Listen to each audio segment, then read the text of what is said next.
আকাশবাণী আগরতলা। স্থানীয় সংবাদ পড়ছি রাহুল চন্দ্রলোধ। এখনকার বিশেষ বিশেষ খবর হলো, বিদ্যুৎ মন্ত্রী রতনলাল নাথ বলেছেন, রাজ্য জুড়ে নিরবচ্ছিন্ন বিদ্যুৎ সরবরাহ নিশ্চিত করার জন্য রাজ্য সরকার বিদ্যুৎ পরিকাঠামো আধুনিকীকরণের কাজ শুরু করেছে।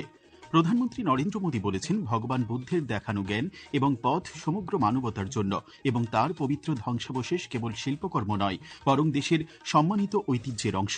ভারতীয় নির্বাচন কমিশন ইসিআই ন্যাট অ্যাপ ডাউনলোড করে অ্যাপের সাবমিট এ সাজেশন ট্যাবের মাধ্যমে অ্যাপটি আরও উন্নত করার জন্য সমস্ত নাগরিকদের কাছ থেকে প্রস্তাব আহ্বান করেছে। মুখ্যমন্ত্রী অধ্যাপক ডাক্তার মানিক সাহা 4 দিন ব্যাপী অনূর্ধ্ব 17 বছরের বালক বিভাগের 69তম জাতীয় স্কুল যোগা প্রতিযোগিতার উদ্বোধন করেন। এবারে বিস্তারিত সংবাদ।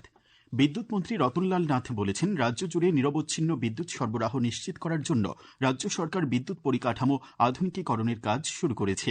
আজ আগরতলায় বিদ্যুৎ নিগমের নতুন ভবনের ভূমি পূজা অনুষ্ঠানে তিনি এই কথা বলেন। তিনি বলেন, Tripura power transmission limited DoNER মন্ত্রকের বিশেষ পরিকাঠামো উন্নয়ন মন্ত্রকের আর্থিক সহায়তায় রাজ্যে বিদ্যুৎ ট্রান্সমিশন ব্যবস্থা আধুনিকীকরণের উদ্যোগ নিয়েছে। তিনি বলেন, এই ভবন নির্মাণের জন্য মোট ব্যয় হবে 12 কোটি 33 লক্ষ টাকা। বক্তব্য রাখেন সাংসদ রাজীব ভট্টাচার্য, কর্পোরেটর হিমানী দেববর্মা, টিএসইসিএল এর এমডি বিশ্বজিৎ বসু প্রমুখ। নেশামুক্ত সমাজ এবং মহিলা সংক্রান্ত অপরাধের বিরুদ্ধে সচেতনতা বাড়াতে খোয়াই থানা পুলিশের উদ্যোগে আজ দশরথদেব মেমোরিয়াল কলেজের ছাত্রছাত্রীদের মধ্যে এক বিতর্ক প্রতিযোগিতার আয়োজন করা হয়। উপস্থিত ছিলেন জেলা পরিষদের সভাধিনেত্রী অপর্ণা সিংহ রায়, খোয়াই জেলা পুলিশ সুপার রানাদিত্য দাস, কলেজের অধ্যক্ষ ড খোকন মজুমদার।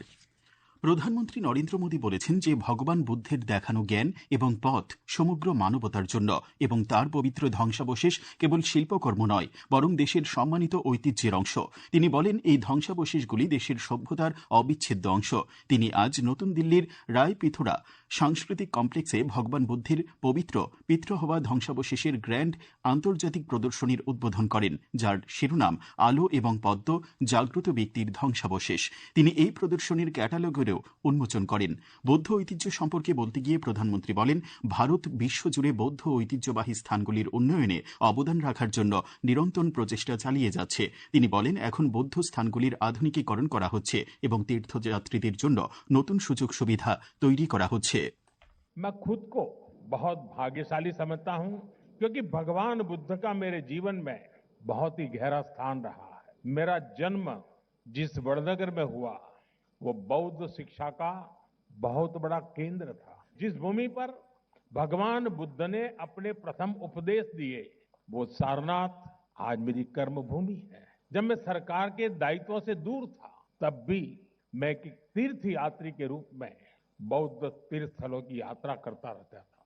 শ্রী মোদী বলেন, ভগবান বুদ্ধের শিক্ষা মূলত পালি ভাষায় এবং তাঁর সরকারের প্রচেষ্টা হল পালি ভাষাকে আরও বৃহত্তর পরিসরে পৌঁছে দেওয়া। তিনি বলেন, পালিকে ধ্রুপদী ভাষার মর্যাদা দেওয়া হয়েছে।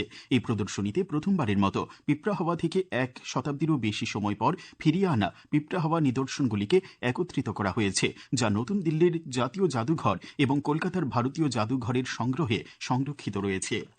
অর্থমন্ত্রী প্রণজিৎ সিংহ রায় আজ উদয়পুর রাজর্ষি কলাক্ষেত্রে অখিল ভারতীয় বিদ্যার্থী পরিষদের 3 দিন ব্যাপী 28তম প্রদেশ অধিবেশনের উদ্বোধন করেন। অর্থমন্ত্রী তার বক্তব্যে স্বামী বিবেকানন্দের জীবন এবং আদর্শকে পাথেয় করে যুবকদের নতুন ভারত গড়ে তোলার উপর গুরুত্ব আরোপ করেন। উপস্থিত ছিলেন অখিল ভারতীয় বিদ্যার্থী পরিষদের রাষ্ট্রীয় সহ সংগঠন মন্ত্রী গোবিন্দ্রচন্দ্র নায়েক, সংগঠনের ত্রিপুরা প্রদেশ সভাপতি দেবরাজ পানিদ্রোহী, প্রদেশ সম্পাদক রবি শঙ্কর হালদার। 2025 সালের মধ্যে ভারতকে নিয়ে বিশ্বব্যাপী আলোচনা সহ সার্বিক ভাবনা চিন্তায় সুনির্দিষ্ট ইতিবাচক পরিবর্তন এসেছে। এখন আর বলা হয় না ভারত উন্নতি করবে কিনা, বরং সেটা কত দ্রুত এবং কত দূর হবে সেটাই মূল কৌতূহল। অনিশ্চয়তা, বিভাজন এবং ঘন ঘন নীতি পরিবর্তনের এই দুনিয়ায় ভারত একটি বিরল বৈশিষ্ট্যের জন্য আলাদা পরিচিতি পেয়েছে, আর সেটা হল উচ্চাকাঙ্ক্ষার সঙ্গে ধারাবাহিকতা। এ নিয়ে একটি প্রতিবেদন।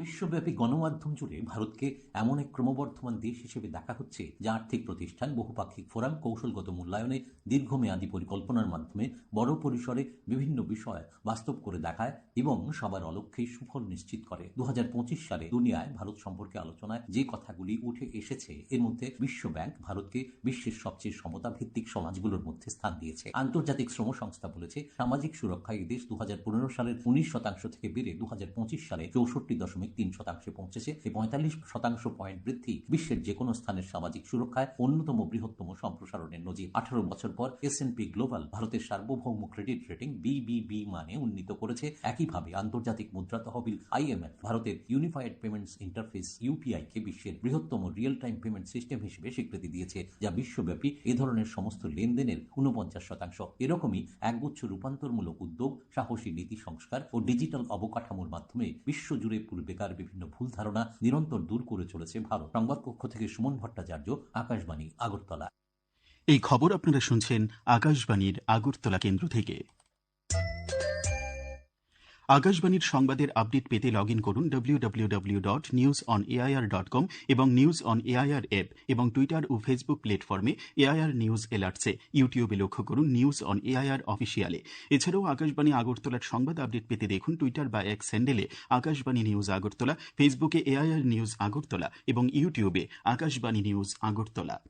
লুইস ব্রেইলের 218তম জন্মজয়ন্তী উপলক্ষে অল ত্রিপুরা ব্লাইন্ড কমিটির উদ্যোগে আগামীকাল আগরতলা প্রেস ক্লাবে দ্বিতীয় উত্তর পূর্বাঞ্চলীয় প্যারা অলিম্পিক গেমস 2025-এ পদকজয়ী খেলোয়াড়দের সংবর্ধনা প্রদান করা হবে। উপস্থিত থাকবেন সমবায় মন্ত্রী শুক্লাচরণ নোয়াতিয়া এবং পর্যটন মন্ত্রী সুশান্ত চৌধুরী। বীর সন্ন্যাসী স্বামী বিবেকানন্দের 164তম জন্মজয়ন্তীকে সামনে রেখে আজ কৈলাসহরের ঊনকোটি কলাক্ষেত্রে এক আলোচনা সভা অনুষ্ঠিত হয়। দেবত্বের সন্ধানের শীর্ষক এই আলোচনা সভার আয়োজন করে কৈলাসহর রামকৃষ্ণ মিশন আশ্রম, কৈলাসহর পুর পরিষদ ও বিদ্যালয় শিক্ষা দপ্তর। বক্তব্য রাখেন বেলুর মঠ রামকৃষ্ণ মঠ ও মিশনের অছি পরিষদের সদস্য স্বামী শাস্ত্র জ্ঞানানন্দজি মহারাজ, শিলচর রামকৃষ্ণ মিশনের সম্পাদক স্বামী গণভীষানন্দজি মহারাজ, শ্রীভূমি রামকৃষ্ণ মিশন আশ্রমের সম্পাদক স্বামী প্রেম ঘনানন্দজি মহারাজ প্রমুখ। ভারতের নির্বাচন commission ECI net app download করে অ্যাপের সাবমিট এ সাজেশন ট্যাবের মাধ্যমে অ্যাপটি আরও উন্নত করার জন্য সমস্ত নাগরিকদের কাছ থেকে প্রস্তাব আহ্বান করেছে।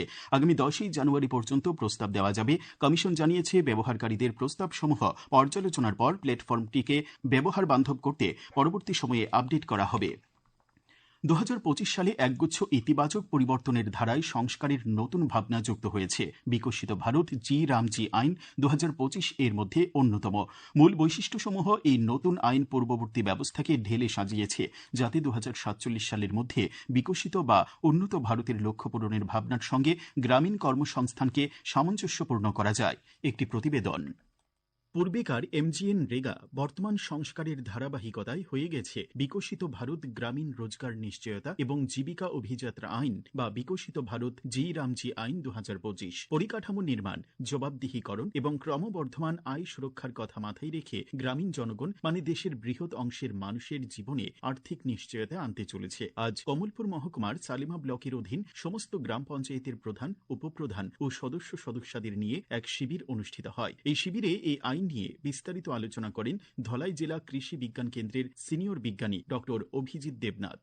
2005-এ যে MGN রেগা ছিল সেটা থেকে একটু চেঞ্জ করে সেটাকে বিকশিত ভারত জি রামজি স্কিম হিসেবে 20 ডিসেম্বর 2025-এ সেটা আইন করা হয়েছে এবং এটাতে অনেক কিছু এডিশনাল করা হয়েছে। পরিকাঠামোগত উন্নয়ন, এবার জলসেচের ব্যাপার এবং গ্রামীণ অর্থনৈতিক উন্নয়ন, অনেক কিছু নতুন কম্পোনেন্ট এটাতে অ্যাড করা হয়েছে। আমরা এখানে প্রেজেন্টেশনের মাধ্যমে আমরা দেখিয়েছি যে এই স্কিমের আন্ডারে কি কি বেনিফিট এবং কি ধরনের গাইডলাইন্স এটা ভারত সরকার জারি করেছেন, সেগুলো আমাদেরকে একটা সচেতনামূলক একটা আইডিয়া দেওয়া, যাতে ওনারা পরবর্তী সময় যখন পঞ্চায়েতে ওনাদের রেসপেক্টিভ পঞ্চায়েতে যাবেন সেখানে ওনারা যাদের গ্রামবাসী ওনাদের সঙ্গে এগুলো আলোচনা করতে পারেন। এইভাবেই নতুন সংস্করণে রোজগারের পরিসরও 100 দিনের সীমানা ছাড়িয়ে 125 দিনে নিয়ে আশীর্বাদ হয়ে উঠেছে গ্রামীণ ভারতের জন্য। কুন্তল গোস্বামীর প্রতিবেদন। সংবাদ কক্ষ থেকে রাহুল লোধ, আকাশবাণী, আগরতলা।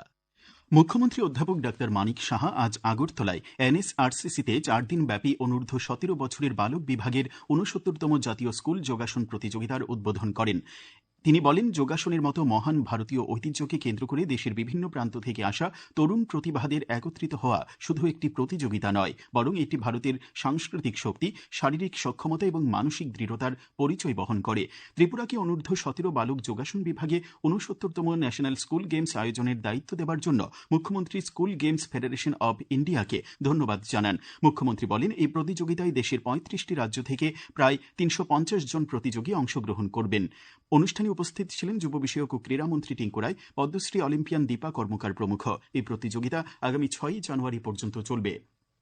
প্রধানমন্ত্রী নরেন্দ্র মোদী আগামীকাল ভিডিও কনফারেন্সের মাধ্যমে বারাণসীতে 72তম জাতীয় ভলিবল টুর্নামেন্টের উদ্বোধন করবেন। এই মাসের 11 তারিখ পর্যন্ত অনুষ্ঠেয় এই টুর্নামেন্টে বিভিন্ন রাজ্য এবং প্রতিষ্ঠানের প্রতিনিধিত্বকারী 58টি দলের অংশ হিসেবে 1000 জনেরও বেশি খেলোয়াড় অংশ নেবেন। বিজয় হাজারে ট্রফি সীমিত ওভারের ক্রিকেটের গ্রুপের খেলায় ত্রিপুরা ফের পরাজিত হয়েছে। আহমেদাবাদের নরেন্দ্র মোদী স্টেডিয়ামে কর্ণাটক 80 রানে রাজ্য দলকে হারিয়ে দেয়। আগামীকাল আকাশ আংশিক মেঘাচ্ছন্ন থাকবে। আজ রাত থেকে আগামীকাল রাজ্যের কিছু কিছু স্থানে ঘন কুয়াশা পড়ার সম্ভাবনা রয়েছে। আজ দিনের সর্বোচ্চ তাপমাত্রা ছিল 20.8 ডিগ্রি সেলসিয়াস এবং সর্বনিম্ন 11.5 ডিগ্রি সেলসিয়াস।